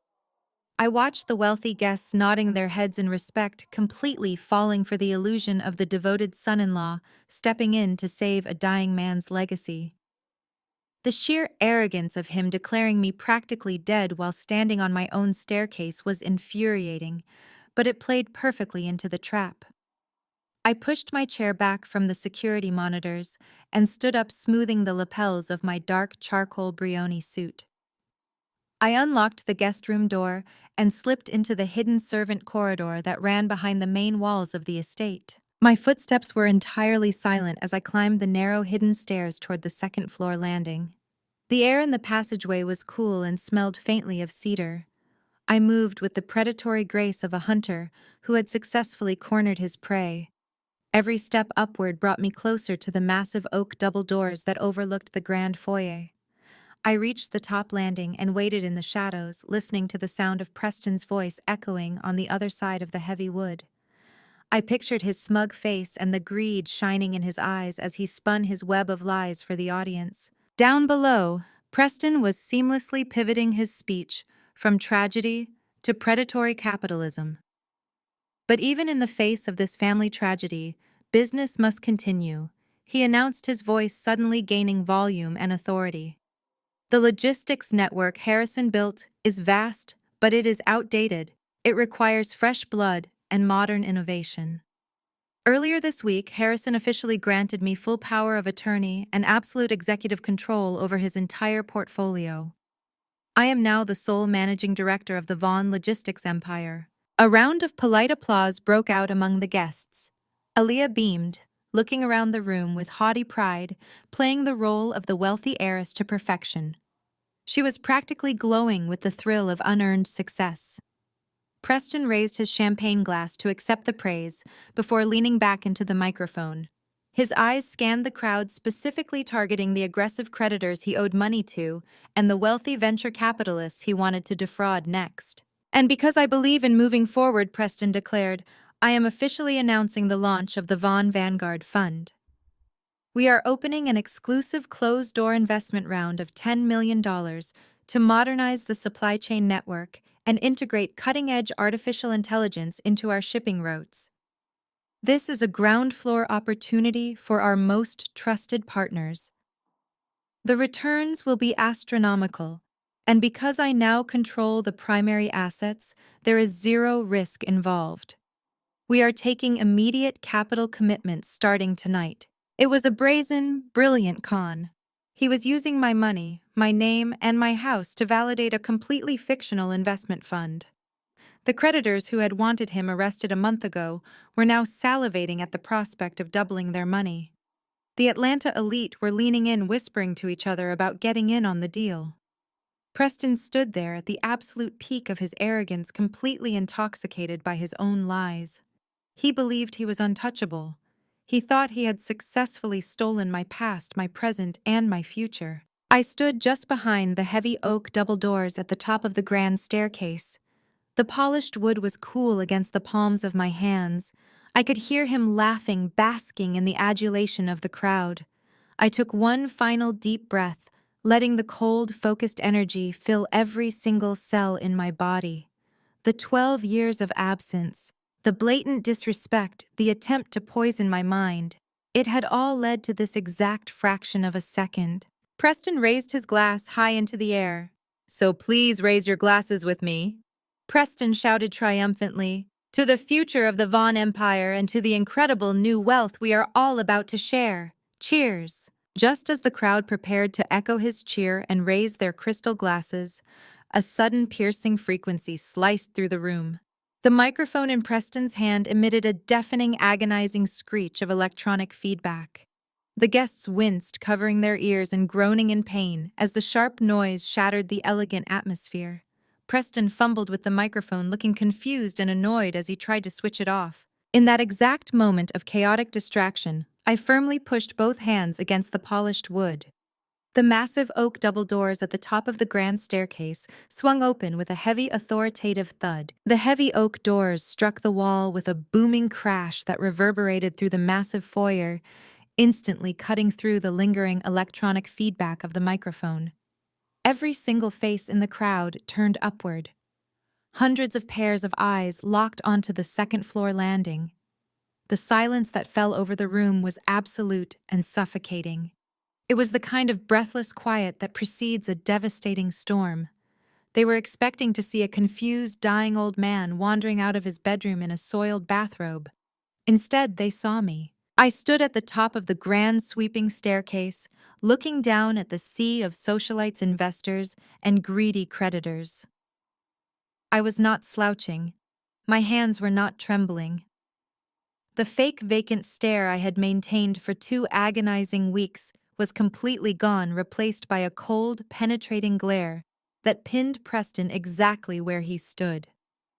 I was wearing the custom charcoal gray Brioni suit, perfectly tailored to my broad shoulders. The crisp white shirt and dark silk tie projected an aura of absolute, uncompromising authority. I looked exactly like the ruthless logistics titan who had built a $500 million empire from scratch. The ghost they thought they had buried was standing right in front of them, very much alive and radiating lethal energy. I did not step out alone. Moving fluidly out of the shadows behind me was Vivian. My asset manager looked like a predator stepping into the light. Her sharp features set in a mask of total professional disdain. She carried a sleek leather briefcase that held the financial execution of the man standing on the stairs below us. And flanking Vivian, taking their positions on either side of the landing, were 2 fully armed federal agents from the FBI.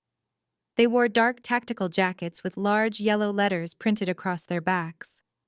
The heavy metallic glint of federal badges shone brightly on their belts, and their hands rested comfortably near their holstered weapons.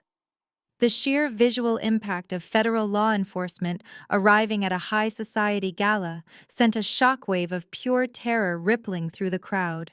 I took my first step down the marble staircase. The sharp, crisp click of my polished leather Oxford shoe echoed like a gunshot in the silent room. I took another step, moving with slow, deliberate, and terrifying grace. There was no rush. I wanted Preston to feel the agonizing weight of every single second it took for me to reach him. I wanted the reality of his impending destruction to slowly suffocate him before I even spoke a single word. Preston was completely paralyzed. He stood frozen on the middle landing, his face draining of all color until it matched the white marble beneath his feet. His jaw hung open in a grotesque mask of pure, unfiltered panic. His brain simply could not process the impossible reality standing before him. The hand holding his vintage champagne began to shake violently. The expensive crystal goblet slipped through his numb fingers and plummeted toward the floor. It shattered explosively against the stone, sending shards of glass and expensive liquor splashing across his polished shoes. He did not even flinch at the sound. He just kept staring up at me, his breathing shallow and rapid as the walls of his delusional kingdom collapsed inward. Down at the base of the staircase, Aaliyah was experiencing her own personal nightmare. The haughty, arrogant posture she had paraded around all evening completely dissolved. She clutched the fabric of her expensive silk dress, her knuckles turning white. She looked from me to the armed federal agents and back to me. The realization hit her like a physical blow. The dementia, the spilled coffee, the stumbling in the hallways, it had all been a meticulously crafted performance. She suddenly understood that I had known everything from the very beginning. The trap had not caught the weak old man. It had caught them. Her eyes filled with wide, frantic terror as she frantically looked around for an escape route. But the heavy oak front doors were already being blocked by additional private security personnel I had stationed outside. I continued my descent, the FBI agents and Vivian following closely behind me, maintaining a tight, impenetrable formation. The crowd of wealthy investors began to physically back away from the staircase, parting like the Red Sea. The aggressive creditors who had been eager to hand Preston millions of dollars just minutes ago were now frantically whispering to each other, stepping back into the shadows to avoid being associated with whatever criminal investigation was about to unfold right in front of them. They smelled the blood in the water, but this time they knew it was not mine. I reached the middle landing where Preston was standing. I did not stop or hesitate. I walked right up to him, closing the distance until I was mere inches away from his sweating, terrified face. I towered over him, using every inch of my height to physically dominate his shrinking, cowardly posture. Preston opened his mouth, trying to force out a word, an excuse, a desperate plea for mercy. But his throat was completely paralyzed by fear. A pathetic squeaking sound escaped his lips before he snapped his mouth shut, pressing his back hard against the mahogany banister as if trying to merge with the wood to escape my wrath. I did not yell. I did not raise my hand in anger. I simply extended my arm and smoothly plucked the microphone right out of his trembling, sweaty grip. He surrendered it without a single ounce of resistance, his fingers uncurling in complete, total defeat. The transfer of power was absolute and undeniable. I turned my back on Preston, dismissing him entirely as the irrelevant parasite he truly was. I looked out over the sea of terrified socialites and greedy investors, taking in the sheer magnitude of the audience. Aaliyah and Preston had conveniently gathered for their own public execution. Then I slowly lowered my gaze to the bottom of the stairs, locking eyes directly with the daughter who had tried to drug me into a living grave so she could steal my legacy. The room was so quiet you could hear a pin drop. I raised the microphone to my lips, making sure my voice carried with crystal-clear, icy precision through the massive speakers of the grand foyer. "This champagne tastes a bit dry," I said, my voice perfectly steady and dripping with lethal calm. "Did you forget to add the sedatives, Aaliyah?" The collective gasp that erupted from the crowd sounded like all the oxygen being sucked out of the room at once. Aaliyah stumbled backward as if she had been physically struck by my words. Her hands flew up to cover her mouth, but they could not hide the absolute terror twisting her features. The elegant facade she had maintained all evening shattered into a million irreparable pieces. She looked at the microphone in my hand, then up to the FBI agents standing like stone sentinels on the landing, and finally at Preston, who was still pinned against the mahogany banister. The sheer shock of my statement temporarily short-circuited Preston's brain. But the instinct of a cornered rat is a powerful thing. The panic in his eyes suddenly morphed into a wild, desperate, and completely delusional rage. He pushed himself off the banister, his face flushing a deep, angry red. "You cannot do this!" Preston screamed, his voice cracking in a pathetic attempt to project authority over the murmuring crowd. "You are a sick, delusional old man. Security, get him out of here right now. I am the master of this estate. I am the managing director. I have the power of attorney. You signed it. You gave me absolute control." None of the private security guards moved a single muscle. They were not stupid enough to cross two armed federal agents, and they certainly were not going to take orders from a sweating, frantic man who looked like he was about to burst into tears. Vivian stepped forward, moving with the smooth, lethal precision of a shark. The sharp click of her heels on the marble stairs silenced Preston's frantic screaming. She did not raise her voice. She did not need to. When Vivian spoke, her tone carried the devastating weight of an executioner reading a final sentence. "I believe you are referring to this document, Mr. Caldwell," Vivian said, her voice echoing clearly through the grand foyer. She unclasped her sleek leather briefcase and pulled out the thick stack of legal papers Preston had forcefully stripped from my trembling hands just 24 hours prior. Preston let out a breathless laugh of deranged triumph, pointing a shaking finger at the papers in Vivian's hand. "Yes, that is exactly what I am talking about," Preston yelled, turning to the wealthy investors and angry creditors in the crowd trying to desperately salvage his con. "He signed it right in front of me. He surrendered his entire portfolio. The logistics company, the offshore accounts, this mansion.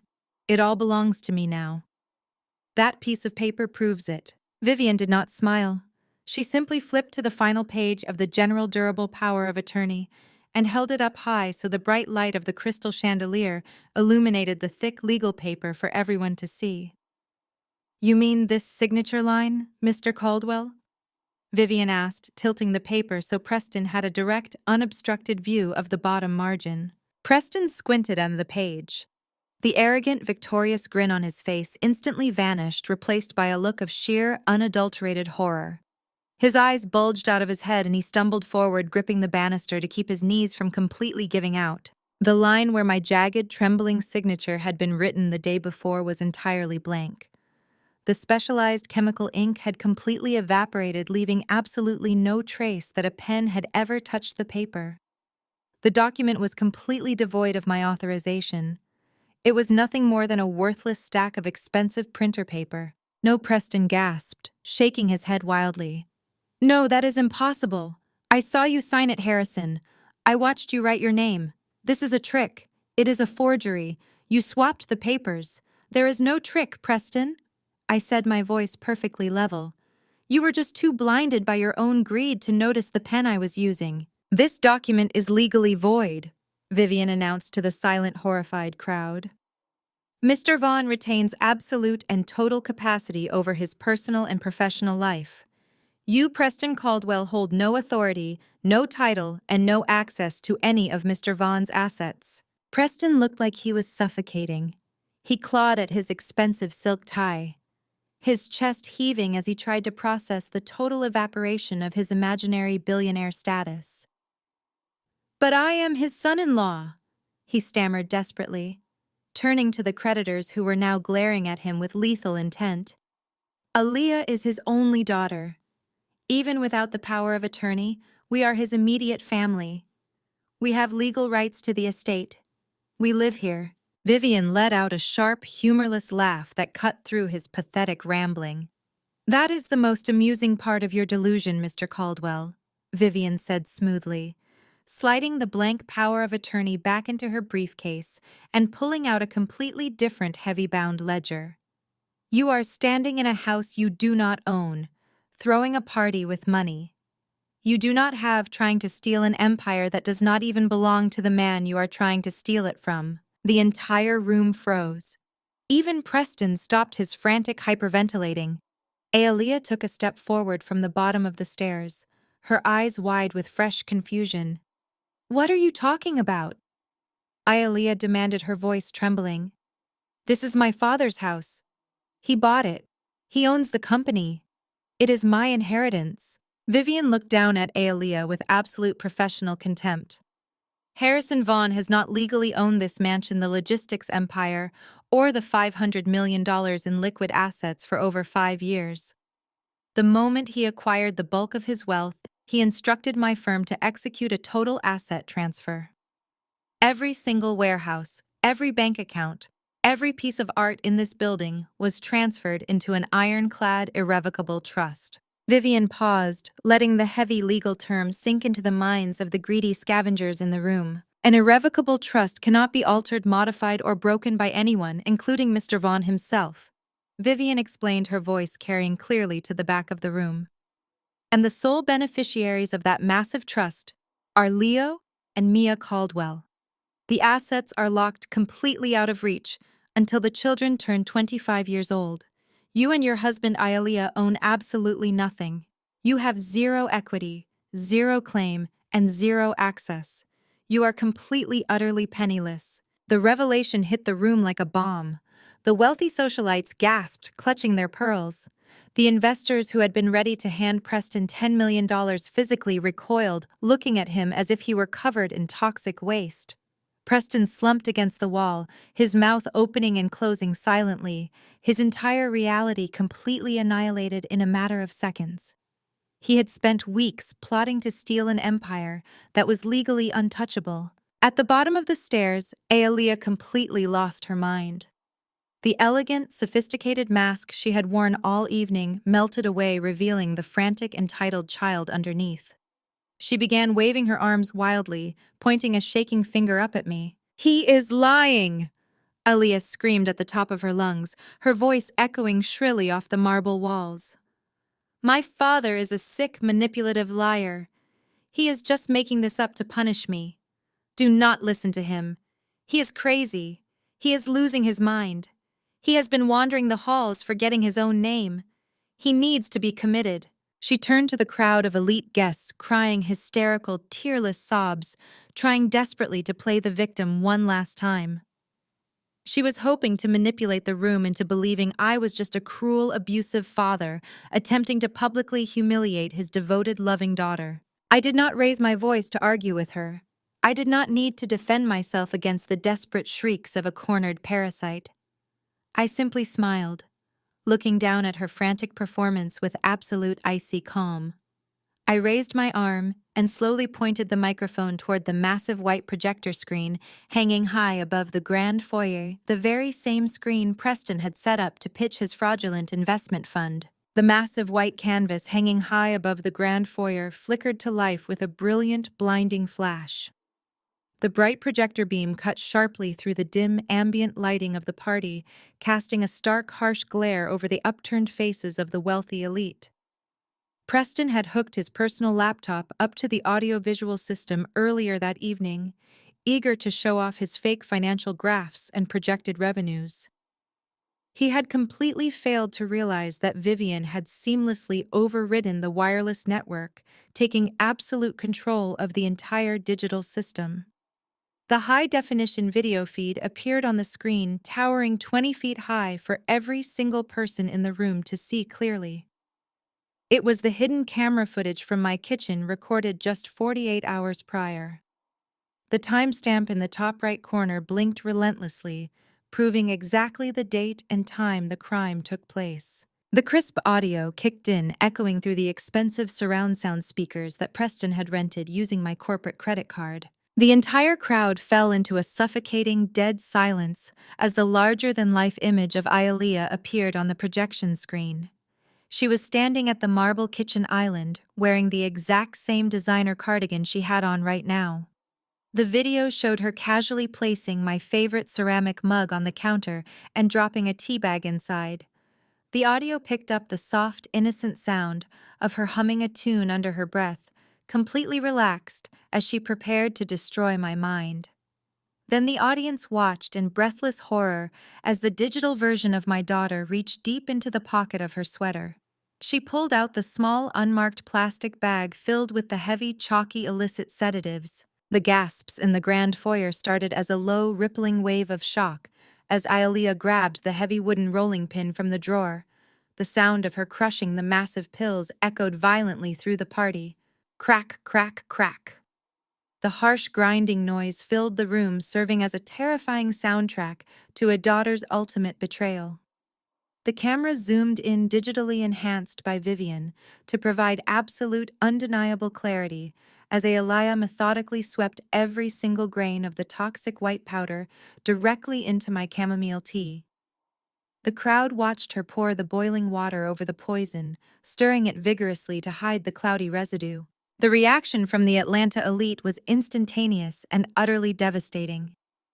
The very same socialites who had been comforting Ayalea just minutes ago, who had literally praised her for being a saint, for taking care of her sick father, now stared up at the screen with raw, unfiltered revulsion. A wealthy woman standing directly next to Ayalea physically recoiled, tripping over her expensive silk gown just to get away from her. The tight circle of high society wives scattered outward like Ayalea was suddenly radiating a deadly infectious disease. They covered their mouths, whispering furiously to one another, their eyes wide with disgust and fear. The investors who had been ready to hand over millions of dollars backed away, looking at the screen and realizing that if this woman could drug her own flesh and blood for money, she would completely annihilate a business partner without a second thought. Alia was completely isolated, standing entirely alone in the center of the cold marble floor as the video looped on the screen above her. She stared up at her own gigantic face, watching herself commit the felony over and over again. She shook her head frantically, her eyes darting around the room as panic seized her throat. She tried to open her mouth to speak, to formulate another lie, to claim it was a deep fake or a misunderstanding, but no words came out. She looked around frantically, seeking a single friendly face, a single ounce of sympathy. But she found nothing but absolute social annihilation. The elite circle she had so desperately wanted to impress had just watched her commit a calculated evil act against a helpless old man. She was permanently radioactive. Her reputation was not just damaged, it was incinerated into ash right in front of the entire city. The crushing weight of her public execution finally broke her.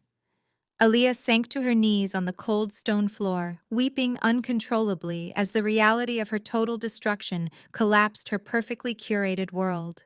She buried her face in her hands, stripped of her false victimhood and fully exposed as a monster. But while she was breaking down under the weight of her own sins, Preston was doing exactly what a parasite does when its host begins to die. He looked down at his wife sobbing on the floor, and he did not step forward to comfort her. He did not drop to his knees to shield her from the glaring eyes of the crowd. Instead, his eyes darted nervously toward the heavy glass doors at the back of the grand foyer. Preston slowly began to edge away from the staircase, sliding his expensive leather shoes backward along the wall, trying to blend into the dark shadows of the room. He thought the crowd was too distracted by the horrifying video playing above them to notice his cowardly retreat. He turned his body, fully preparing to sprint for the exit and disappear into the freezing night, leaving his weeping wife and his 2 children behind to face the armed federal agents, entirely alone. I watched his pathetic, desperate escape attempt from my vantage point at the top of the stairs, my grip tightening around the microphone. I raised it back to my lips, taking a slow, steady breath. Preston had made it exactly 3 steps toward freedom when my voice boomed through the speakers, echoing like thunder across the room, stopping him dead in his tracks. "Where do you think you are going, Preston?" I said, my voice cold and echoing off the vaulted ceiling of the grand foyer. "The heavy wooden doors are locked from the outside, and the private security you hired using my stolen corporate credit cards now answers directly to me. There is no way out of this room." Preston froze, his hand hovering just inches from the brass door handle. He turned around slowly, his face slick with a cold, terrified sweat. The entire room shifted their collective gaze from the weeping woman on the floor to the cowardly man trying to slip out the back entrance. "You really are a remarkable piece of work." I continued descending the final few steps until I was standing on the main marble floor. "Your wife is on her knees, completely destroyed by a felony she committed exclusively for your benefit. And your very first instinct is to leave her to rot while you scurry into the night to save your own skin." Preston opened his mouth to speak, but Vivian stepped forward, moving with calculated authority to cut him off completely. "We are not quite finished with you yet, Mr. Caldwell," she announced, tapping a command into the secure tablet she held in her hands. The massive projector screen hanging above us flickered. The horrifying video of Aaliyah crushing the illicit sedatives vanished and was instantly replaced by a high-definition scan of a dense and complex legal document. The elite crowd stared up at the new image, trying to make sense of the heavy legal jargon filling the screen. At the very bottom of the projected page was a signature line. Preston's signature, scrawled in bold, permanent blue ink, was magnified to the size of a small car, making it impossible for anyone in the room to miss. "You see, Preston," I said, walking slowly toward him as the crowd of stunned socialites parted to give me a clear path. "You were so blinded by your own arrogance and greed when you shoved those papers in my face that you completely failed to read what you were actually signing. You genuinely thought you were executing an acceptance clause to take total control of my logistics empire. But the power of attorney vanished. The ink I used evaporated into the air. Your ink, however, is perfectly permanent." Vivian raised her voice, so the angry creditors hovering at the edge of the room could hear every single devastating syllable. "What you are looking at is a legally binding personal guarantee," Vivian explained, gesturing to the massive screen. "Yesterday evening, Preston Caldwell voluntarily and legally assumed a $5 million high-interest debt to a private holding company. a shadow company which I happen to control on behalf of my client. This massive debt is legally secured by any and all future assets Mr. Caldwell might ever attempt to acquire. The air in the room shifted instantly. The wealthy socialites were simply disgusted, but the group of aggressive creditors standing near the cocktail bar looked absolutely murderous. They had come to this lavish gala because Preston had promised them he was stepping into a $500 million fortune. They had listened to his arrogant pitch about a new $10 million tech venture and thought they were going to get rich. Now, staring up at the projector screen, they realized the horrifying truth. Preston was not a newly minted millionaire. He was exactly what he had always been. A bankrupt, pathetic fraud who is now $5 million deeper in the hole than he was yesterday. The creditors began to move forward, forming a tight, imposing wall, blocking any possible avenue of escape. Preston looked at the angry men closing in on him and let out a strangled, high-pitched sound of pure panic. He backed up until his spine hit the solid wood of the front door, trembling like a trapped rat. "This is illegal!" Preston screamed, his voice cracking as he pointed a shaking finger at Vivian. "You tricked me into signing that. This is a fraudulent contract and you know it. You cannot enforce this fake debt. I will sue you in federal court. I will take you for everything you have. You are in no position to sue anyone, Mr. Caldwell." Vivian replied with a dark, satisfied smile. "Especially considering where you will be spending the next few decades of your miserable life." I gave a brief, subtle nod to the two armed federal agents standing on the staircase landing. They did not hesitate for a fraction of a second. They moved down the marble stairs with terrifying, synchronized precision. The heavy thud of their tactical boots echoed through the silent foyer as they closed the distance between the staircase and the front door. "Preston Caldwell!" One of the agents barked, his voice booming with absolute federal authority. "You are under arrest for conspiracy to commit wire fraud, forgery, and the attempted poisoning of a vulnerable adult." Preston looked at the approaching agents, and his brain completely snapped. The reality of spending the rest of his life in a federal penitentiary triggered an explosive, desperate flight response. He let out a wild, animalistic scream and lunged to his right, trying to violently shove his way past a stunned waiter who was holding a tray of empty champagne glasses. The silver tray crashed to the floor, sending broken glass flying everywhere. Preston scrambled toward the catering exit, running blindly through the crowd, but he did not make it more than 5 feet. The lead FBI agent lunged forward, closing the gap with terrifying athletic speed. He grabbed Preston by the back of his expensive tailored jacket and violently yanked him backward. Preston flailed wildly, throwing a desperate, clumsy punch that merely grazed the agent's heavy tactical vest. "Stop resisting," the agent roared, stepping directly into Preston's guard and executing a flawless sweeping maneuver with his leg. The physical takedown was swift, brutal, and entirely satisfying to witness. The agent slammed Preston face first onto the cold marble floor with a bone-jarring thud that echoed through the vast room.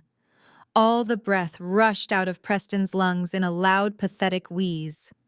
The second agent dropped his heavy knee squarely onto the center of Preston's back, pinning him completely flat against the hard stone. Preston thrashed like a dying fish, kicking his expensive leather shoes against the floor. But he was utterly trapped under the weight of the officers. The sharp metallic click of the heavy steel handcuffs locking securely around his wrists signaled the absolute end of his pathetic criminal career. Preston lay there with his cheek pressed hard against the freezing marble, his hands securely bound behind his back.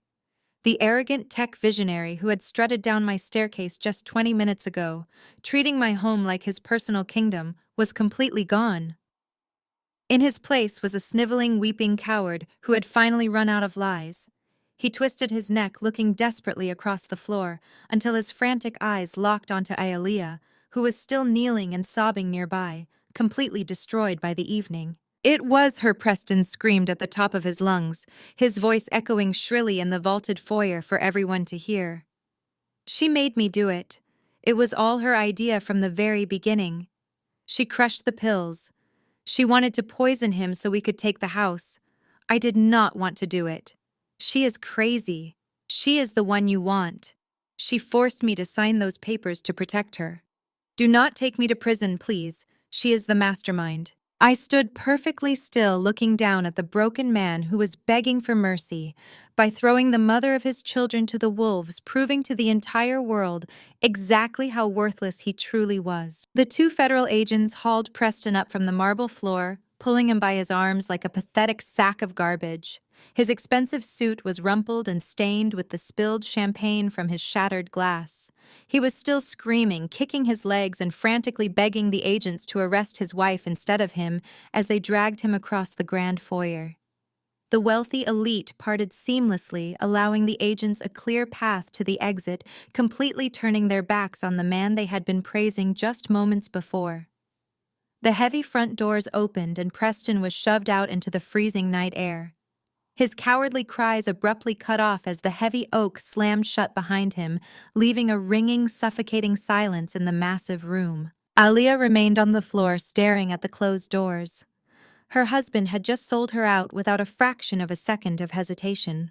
The man she had chosen over her own father, the man she had been willing to commit murder for, had just offered her to federal law enforcement on a silver platter to save his own skin. The brutal reality of her absolute isolation finally crashed down upon her. She was completely alone, surrounded by hundreds of hostile, staring eyes. She slowly turned her head and looked up at me, standing tall and untouchable on the bottom step of the staircase. The frantic, desperate survival instinct of a cornered animal took over her entirely. She scrambled across the cold marble floor, crawling on her hands and knees like a beggar. The heavy silk of her custom designer gown dragged across the stone, soaking up the spilled champagne and broken glass. But she did not care. She reached me and threw her arms forward tightly, clutching the fabric of my tailored pant leg. "Dad, please!"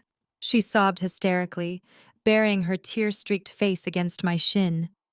Her voice was raw and ragged, echoing pathetically through the quiet room. "You have to believe me, Dad." It was all him. Preston brainwashed me. He controlled everything I did. He told me we were going to lose the kids if we did not get your money. He made me crush those pills. He forced me to do it to you. I never wanted to hurt you. You have to know I never wanted to hurt my own father. The sheer velocity of her lies was staggering.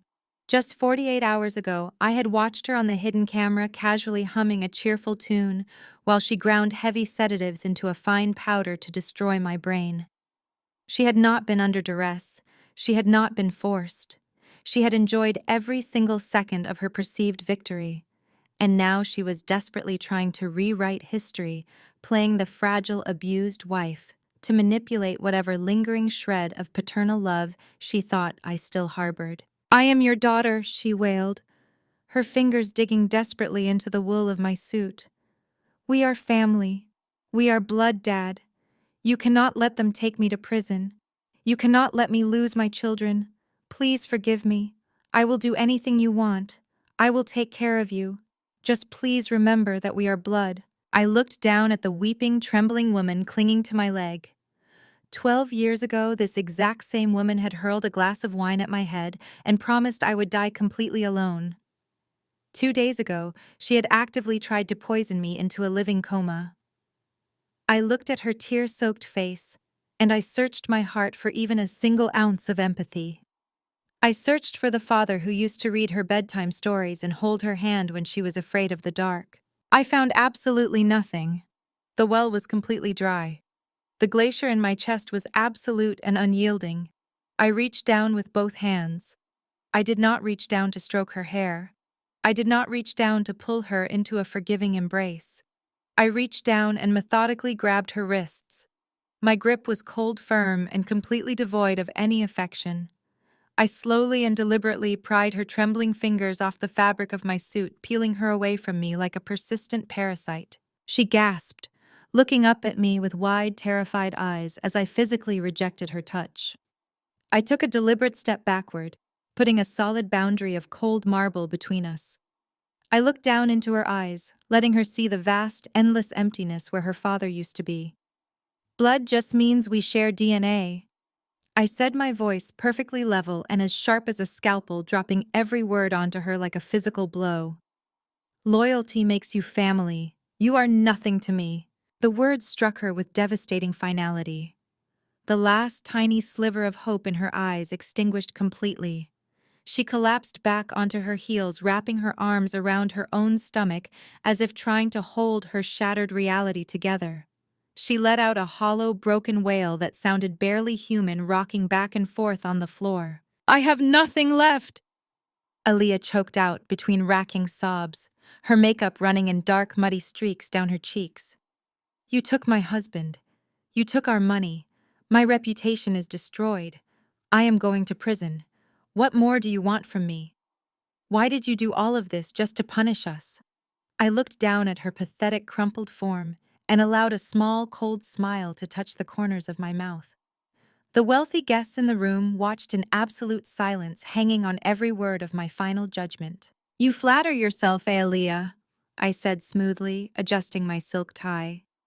"You genuinely think this elaborate trap, the disappearing ink, the hidden cameras, the shadow corporations, you think I orchestrated this massive financial and legal execution just to teach you and your pathetic husband a lesson about respect?" She looked up at me, her chest heaving, confusion cutting through her panic. "Punishing you was just a convenient side effect," I continued, my voice echoing clearly through the grand foyer. "Destroying Preston's fraudulent empire and exposing your felony to the world was never the primary objective. I did not spend the last 2 weeks enduring your agonizing arrogance just to secure my bank accounts. I did it to legally and permanently secure the only things in this house that actually matter." Aliyah's breath hitched in her throat. Her eyes widened to an impossible size as the true horrifying realization finally dawned on her. She looked toward the sweeping staircase, suddenly realizing exactly what prize I had been playing for the entire time. I watched her eyes dart upward toward the second-floor landing where the children had been sleeping. The terrifying realization hit her with the force of a freight train. Her breath caught in her throat and she scrambled to her feet, stumbling backward. "My grandchildren!" I said, my voice cutting through the silent room like a blade.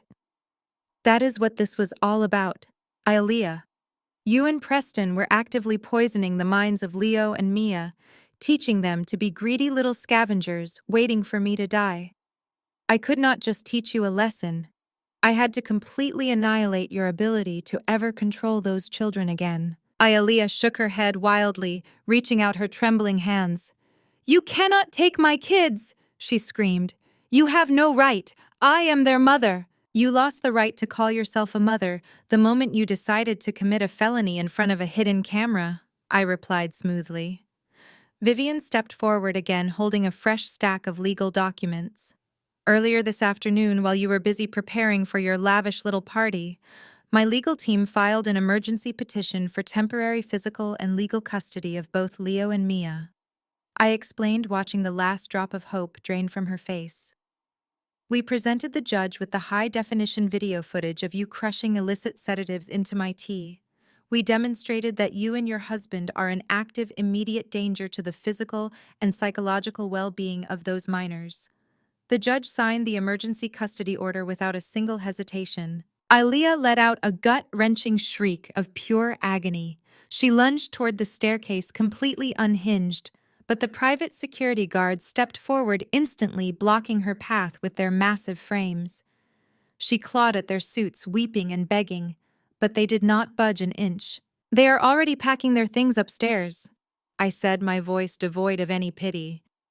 "My housekeeper Martha is explaining to them that their parents have to go away for a little while and that they are going to be safe here with me. They will be raised in a home built on respect and hard work, not theft and manipulation." "No," Aaliyah wailed, dropping back to her knees. "Please, Dad, please do not take them from me. I have nothing else." "You have exactly what you earned," I replied coldly. I nodded to the head of security. "It is time to take out the trash." The security team moved with swift professional efficiency. 2 guards grabbed Aaliyah by the arms, hauling her up from the marble floor.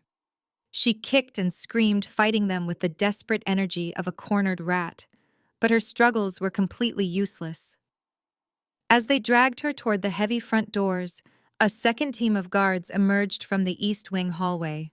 They were carrying the 10 matching Louis Vuitton suitcases that Aaliyah and Preston had proudly hauled into my foyer just 2 weeks ago. The guards marched out the front doors carrying the heavy designer bags down the stone steps. They did not gently place them on the driveway. They violently hurled the expensive luggage over the grand iron gates. The suitcases crashed onto the freezing concrete of the street, bursting open and spilling her designer silk dresses and expensive jewelry into the dirty gutter. The guards dragged Aaliyah all the way down the long circular driveway. She was crying hysterically, begging the wealthy guests who were watching from the windows to help her, but nobody moved a muscle. The elite socialites simply turned their backs entirely, washing their hands of the disgraced criminal. The guards shoved Aaliyah through the heavy iron gates and immediately pulled them shut. The loud metallic clack of the electronic lock engaging echoed sharply in the cold night air, sealing her fate permanently. She was left standing on the dark, freezing street, surrounded by her ruined luggage, completely cut off from the wealth and power she had tried to steal. 6 months later, the air in Buckhead was warm and fragrant with the smell of blooming jasmine. I was sitting on the private balcony of my master's suite, enjoying the peaceful Sunday afternoon. I held a crystal tumbler filled with top-shelf bourbon, letting the golden amber liquid warm my chest as I took a slow, satisfying sip.